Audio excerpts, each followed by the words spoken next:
नमस्कार. आशा हस्ताक्षरां spoken English training centre या आपल्या यूट्यूब चॅनलवर आपणा सर्वांचं हार्दिक स्वागत. सर्व आदरणीय पालक, शिक्षक व आपले यूट्यूब व्ह्यूवर्स या ठिकाणी मी अक्षरमित्र सुभाष शिंदे आपणा सर्वांचं हार्दिक असं स्वागत करतो. मित्रांनो, पालकांनो, आजचा व्हिडिओ बनवण्याचा सर्वात महत्त्वाचा उद्देश हा होता.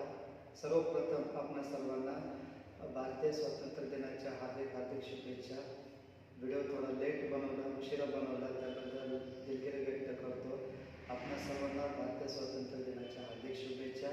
तसेच आज श्री गणेश चतुर्थीच्या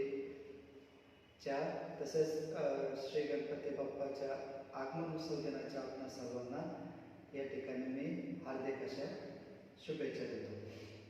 तर आजचा व्हिडिओ बनवण्याचा उद्देश हा होता की आता तुम्ही तर हेडिंग पाहिलेच असेल, टायटल पाहिलेच असेल की पालकांनो, मुलांच्या आयुष्याशी खेळू नका.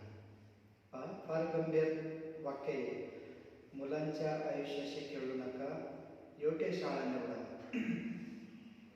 योग्य शाळा निवडा म्हणजे कोणती शाळा निवडा की मुलांची शारीरिक व मानसिक व्यथा, दगदग, तळमळ समजून घेणे.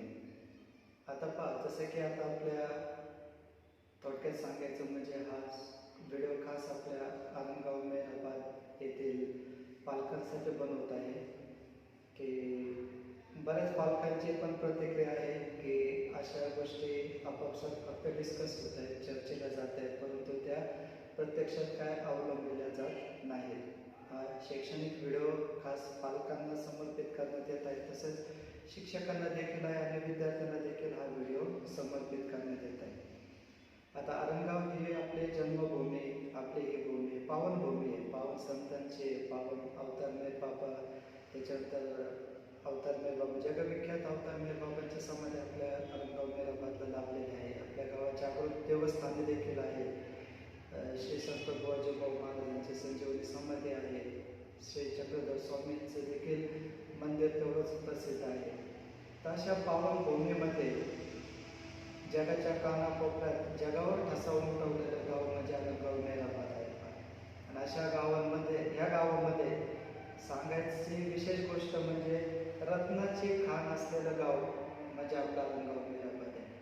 मग रत्नाची खाण म्हणजे नेमकं काय आहे? इथे प्रत्येक कुटुंबामध्ये, प्रत्येक घरामध्ये आणि प्रत्येक क्षेत्रामध्ये एक तरी रत्न जन्माला आलेलं आहे. मग ते कला क्षेत्र असेल, क्रीडा क्षेत्र असेल, आध्यात्मिक क्षेत्र असेल, धार्मिक क्षेत्र असेल, सामाजिक क्षेत्र असेल, शैक्षणिक क्षेत्र असेल, नवे संगीत क्षेत्र असेल, अशा विविध क्षेत्रांमध्ये प्रत्येक घरामध्ये एक तरी रत्न जन्माला आलेले पहा.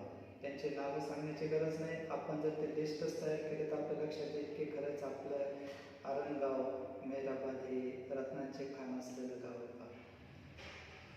एक सहज एक असा विचार आला होता 15 ऑगस्ट स्वातंत्र्य दिनानिमित्त की आपण शाळेत जे हा आपला राष्ट्रीय सण मोठ्या धूमधडाक्यात उत्साहात साजरा केला जातो, की माझी इच्छा होती की आपणही त्या स्वातंत्र्य उत्सवामध्ये आपणही सहभागी व्हावं.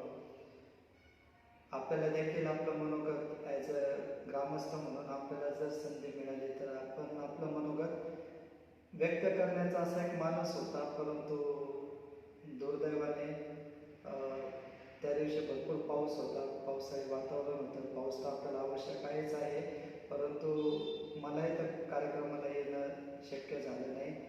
त्यामुळे मी दिलगिरी व्यक्त करतो. माझी ती खंत अजूनही मी ती आपणासमोर व्यक्त करतो.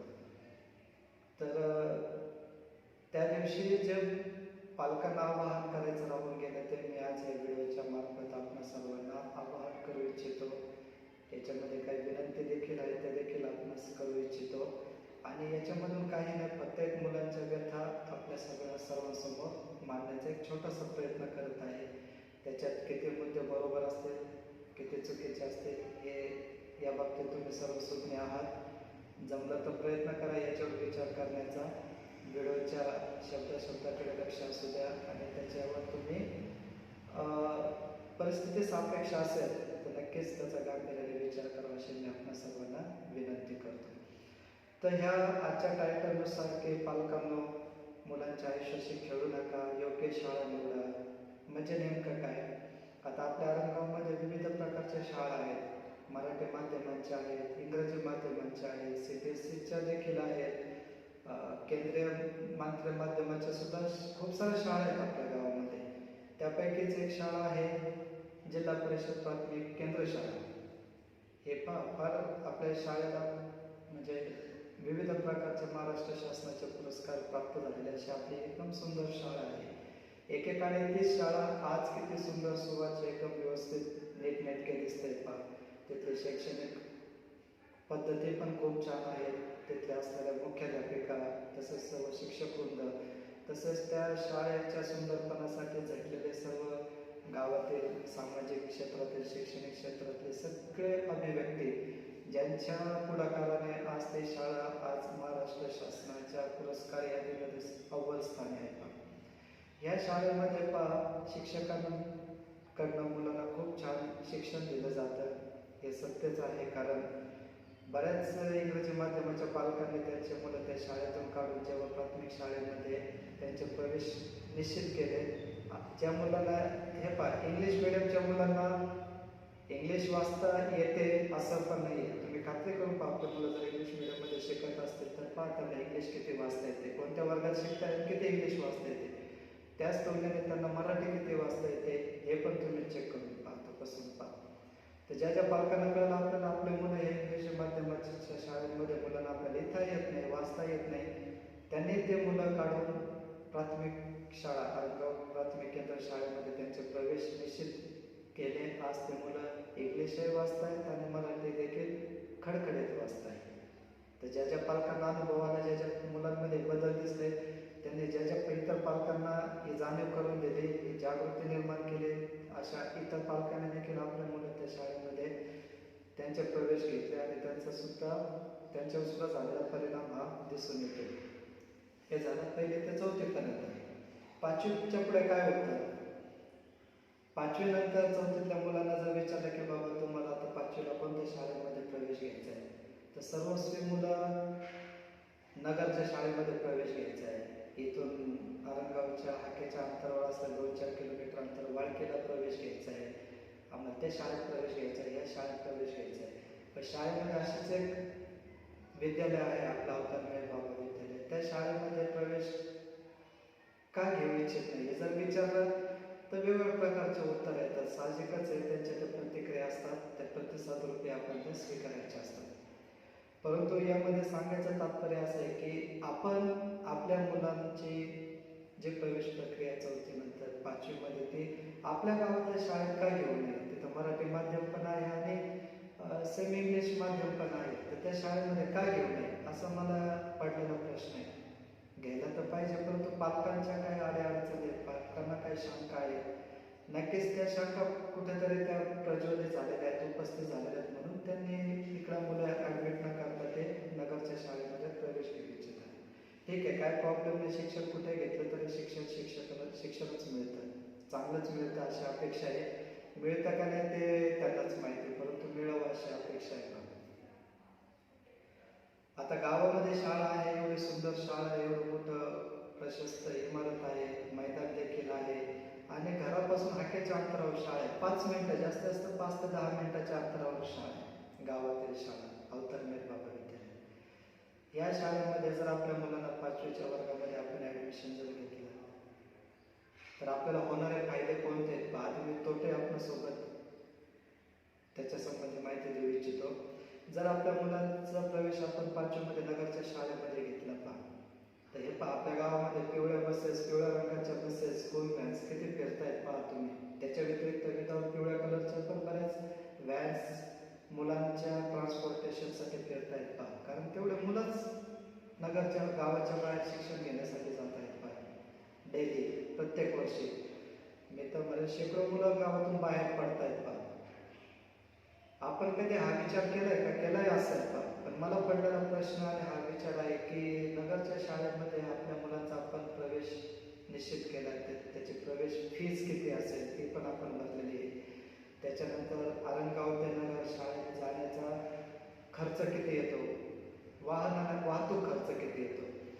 ढोबळ माराने पकडलं काहीतरी 1000 रुपये तरी ते महिना घेत असतील व्हॅनवाले. आणि एका घरामध्ये 2 मुलं जर असतील, 2 विद्यार्थी त्या शाळेत प्रवेश घेतलेला असेल तर निश्चितच 2000 रुपये महिना हा कॉन्स्टंटली चालू झाला. महिन्याचे 2000 रुपये एक शैक्षणिक वर्ष 9 ते 10, 9.5 ते 10 महिन्यांचं एक वर्ष एक शैक्षणिक वर्ष पकडूया 9 ते 10 महिन्याचं. 10 महिन्याचं जरी पकडलं तरी 2000 गुणिले 10 महिने 20,000 रुपये खर्च आहे एका वर्षाचा. 5वीचा, 6वीचे परत तेच पैसे, 7वीचे, 8वीचा खर्च. कधी कधी व्हॅनवाल्याने 200-400 रुपये वाढवले तर ते ॲडच होत जाणार, ते काय कमी होणार नाही. बरं ठीक आहे, नगरच्या शाळेत तर प्रवेश घेतला, चांगलं शिक्षण मिळतं वगैरे वगैरे, मिळत असेल अशा अपेक्षा आहेत का? मिळत असतं तर पहा आपल्या मुलांना 90% आहेत का, 90% पडत आहेत का, 95% पडत आहेत का, आपले मुलं तिथं टॉपर आहेत का, ॲव्हरेजमध्ये आहेत का, मध्यम आहेत, ते तुम्हीच खात्री करून पाहू शकता. मग तेच मुलं जर आपल्या इथल्या शाळेमध्ये असते तर तोच रेशो असेल, पण 19-20चा फरक राहील फक्त. परंतु ते मुलं आपल्या नगरच्या शाळेत प्रवेश घेतलेला आहे, व्हॅनने जात आहे. नक्कीच शाळेत जाताना ते 1 तास आधी घरातून निघणार, तेच व्हॅन सगळ्या मुलांना इकडनं तिकडनं जमा करून, सगळ्यांना एकत्र जमा करून गाडीत बसून ते नगरला त्यांना शाळेत पोहोचवणार. घरातून 1 तास आधी निघणे, शाळा सुटल्यानंतर घरी 1 तास उशिरा गेले. या दरम्यान तुम्ही कधी विचार केलाय का मुलांच्या शारीरिकतेवर किती परिणाम होतो, त्यांच्या मानसिकतेवर किती परिणाम होतो, मुलांची दगदग किती होते. शाळेत मुलं लेक्चर्स अटेंड करतायत, शाळेत मैदानावर विविध प्रकारचे खेळ खेळतायत, थकतायत मुलं, थकवा येतो, दमतात मुलं. घरून निघताना लवकर निघायचं, घरी पण शाळा सुटल्यानंतर उशिरा यायचं. बरं आले उशिरा, 5, पावणे 5, पावणे 6ची शाळा सुटण्याचे असे काहीतरी टायमिंग्स आहेत. 6-6:30 मुलांना घरी वाजतात. घरी आल्यानंतर ताबडतोब पटपट फ्रेश व्हायचं, असलं काही खाण्यासाठी काही नाश्ता वगैरे तर करायचा, अदरवाईज लगेच संध्याकाळचे ट्युशन्स त्यांची वाटच पाहून असतात. ट्युशनला जायचं, ट्युशन अटेंड करायचे 1-1.5 तास, ते परत घरी यायचं. मग ट्युशनचा होमवर्क करायचा आहे का, स्कूलचा होमवर्क करायचा आहे का, मी थकलोय हे कुणाशी मनोगत व्यक्त करावं, एवढे हेळसांड होते पहा मुलांची. 8-8:30 नंतर मुलं घरी येतात, जेवण करतात का डायरेक्ट त्यांचा अभ्यास करतायत. ते प्रत्येक कुटुंबाच्या वेळेचं व्यवस्थापन वेगवेगळे येतात. पण आले घरी, फ्रेश झाले, जेवण केल्यानंतर लगेच मुलं अभ्यासाला बसते, कधीच होणार नाही. जर बसलेच तर लगेच त्यांना मरगळ येणार का, झोप येणार, गुंगी येणार का, तर दिवसभर ते प्रवासाने थकलेले असतात, शाळेत थकलेले असतात, ते क्लासेस, शाळा वगैरे यांनी फार दगदग होऊन गेलेली असते, काहीच स्टॅमिना राहत नाही मुलांमध्ये पहा. अशा परिस्थितीत ते होमवर्क करायला जरी बसलं तर लगेच झोप येते. माझी आपणास विनंती आहे की एका मुलावर आपला एवढा खर्च होतो पहा, 1000 रुपये एका मुलावर महिन्याचा खर्च होतो, वर्षभराचे काही 10 महिन्याचे 10,000 रुपये जातात. तेच 10,000 रुपये त्यांच्या कलेवर खर्च करा, त्यांच्या क्रीडा शैलीवर खर्च करा, त्यांना खेळाचे क्लासेस लावा. बॅडमिंटन आहे, टेबल टेनिस आहे, व्हॉलीबॉल आहे, बास्केटबॉल आहे, बॅडमिंटन, असे चेस आहे, बुद्धिबळाचे, हे क्लासेसवर खर्च करा ना तुम्ही. 10वीपर्यंत 40-50 हजार 60,000 रुपये खर्च होतो. ते जरी ते केले तर मुलांची स्वतःची एक ओळख निर्माण होते पहा. तो खेळामध्ये एवढा पारंगत आहे, एवढा प्रावीण्य आहे, त्याची स्वतःची ओळख निर्माण होते. त्याचबरोबर आपल्या पालकांची पण ओळख निर्माण होते आणि याच आनंद मुलाला मोटिवेट करत चालतो. अरे माझ्यामुळं, माझ्या कलेमुळं मला हा रिस्पेक्ट मिळतो. तो खर्च इकडे करा तुम्ही, त्याचा कायम सन्मानच मिळणार पहा. पण असे खर्च करून मुलांची दगदग होणे, मुलांना खेळणं जोपासता येणे, एखाद्या संगीताचे क्लासेस लावा, गायन वादनाचे क्लासेस आहेत, भरपूर साऱ्या गोष्टी कलेवर खर्च करा मुलांच्या पहा. त्याच्यावर जर पैसा खर्च केला ना तर त्याचे फळे तसेच मिळतात. रिस्पेक्ट मिळतो, मान सन्मान मिळतो, मुलांची आगळेवेळी ओळख निर्माण होते आणि आपले तर होतेच होते. त्याच्यामुळं ते जाणारा पैसा सत्कार्यास वापरा, मुलांच्या सर्वांगीण विकासासाठी वापरा. एवढंच या माध्यमातून माझ्या सांगण्याची विनंती आणि कळकळीची विनंती होते की बघा, निर्णयामध्ये बदल करता येत असेल तर एकदा प्रयत्न करून पहा. तुमच्यासाठी आम्ही आहोतच, जमेल तेवढं आम्ही मार्गदर्शन करूच या माध्यमातून. आपण तसं पाहायला गेलं तर मुलांचे पहिले मार्गदर्शक हे आईवडीलच असतात. तर तुम्हीच घरातून तसे जडणघडण करतच आहात. आमचा काय थोडाफार हातभार लावता आला तर आम्ही आपल्या सेवेसाठी आहोतच हजर.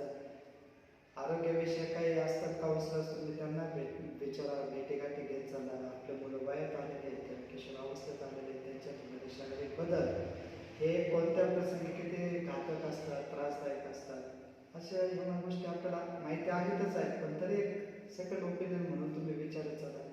मुलांना अल्टिमेटली मुलांना तुम्ही काय ताजेतवाने फ्रेश ठेवा, हाच उद्देश होता या मागचा. मुलांची आपल्याला व्यथा समजून घ्यावी लागेल, त्यांची दैनंदिन जीवनात होणारी दगदग, धावपळ हे समजून घ्यावी लागणार. कारण एकदा मुलं जर का स्प्रिंगसारखे दबले तर ते माझ्याकडे स्प्रिंग येतात, या स्प्रिंगसारखे असे दबले आणि जर सोडून दिले तर ते ओढून कुठे पडेल सांगता येत नाही. तर ते वेळ येऊ देऊ नये, मुलांना त्यांचे फ्री लाईफ जगू द्या, मनसोक्त त्यांना वेळ मिळू द्या, त्यांना त्यांचे छंद जोपासू द्या, मनासारखा अभ्यास पूर्ण करू द्या आणि त्यांना त्यांचं जीवन घडू द्या. तर या व्हिडिओच्या माध्यमातून एवढंच सांगण्याचा उद्देश होता.